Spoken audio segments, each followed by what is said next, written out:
Today, boys and girls, you're going to be listening to a fable.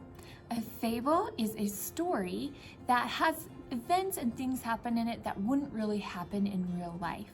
So for example, in a fable, animals might act and talk like humans do, which wouldn't really happen in real life. Another important aspect of a fable is that it usually has a lesson or a moral at the end of the story. So it can teach us something important that we could apply to our own lives, something that we can learn from the fable. Okay? Today the fable is called The Lion and the Mouse. Now, just thinking about that title, I bet you can imagine what this fable is going to be about. Probably going to be about a lion and a mouse, right? The title can often help us know what the fable is going to be about. I'm going to be reading this to you, and there is something very special you're going to do today. You are going to visualize. Now, let's remind ourselves what it means to visualize. When you visualize a story, you make pictures in your mind as you listen to that story. So as you are listening to the story, I want you to try to make pictures in your mind about what the story is about, what the fable is telling us. So I want you to try that today. While you listen to this fable, in your mind, try to picture the events as they're occurring in the story by creating pictures in your mind or visualizing. Okay, are you ready to hear the fable, The Lion and the Mouse? Here we go. A lion lay asleep in a cave, his great head resting on his paws. A shy, quiet little mouse came into the cave and ran across the floor. You have just heard the first part of the fable. We know there's a lion in a cave, and here comes this little mouse. Were you able to visualize that? Did you make a picture in your mind of a lion in a cave and a mouse? I hope you did. Okay, let's keep going.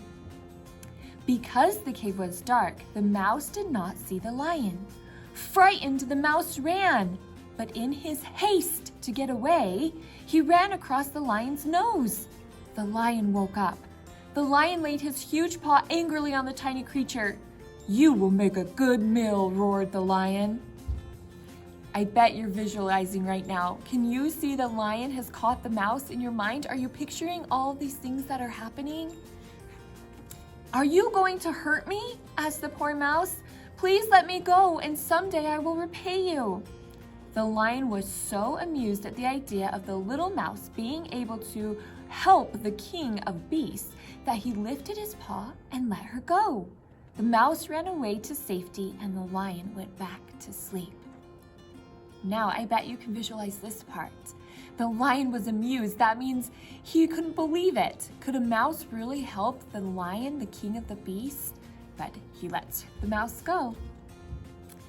Some weeks later, the lion was roaming the forest. Suddenly, the lion found himself caught in a net. He struggled to get free, but the more he wriggled around, the tighter the net twisted around him.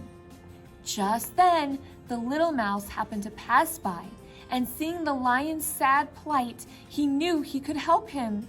The mouse went up to him and soon gnawed away the ropes of the net, freeing the lion. "I have helped you, like you have helped me, and now I have returned the favor," said the little mouse. "Wasn't I right? Even a mouse can help a lion."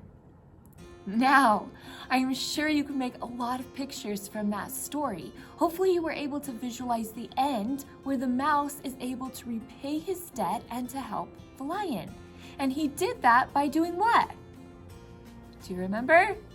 That's right. He freed him from the net in which he was caught. Now, you have to think, did the mouse do the right thing?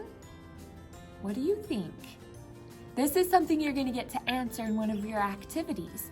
Did the mouse do the right thing by helping the lion? You go ahead and let me know in the next activity.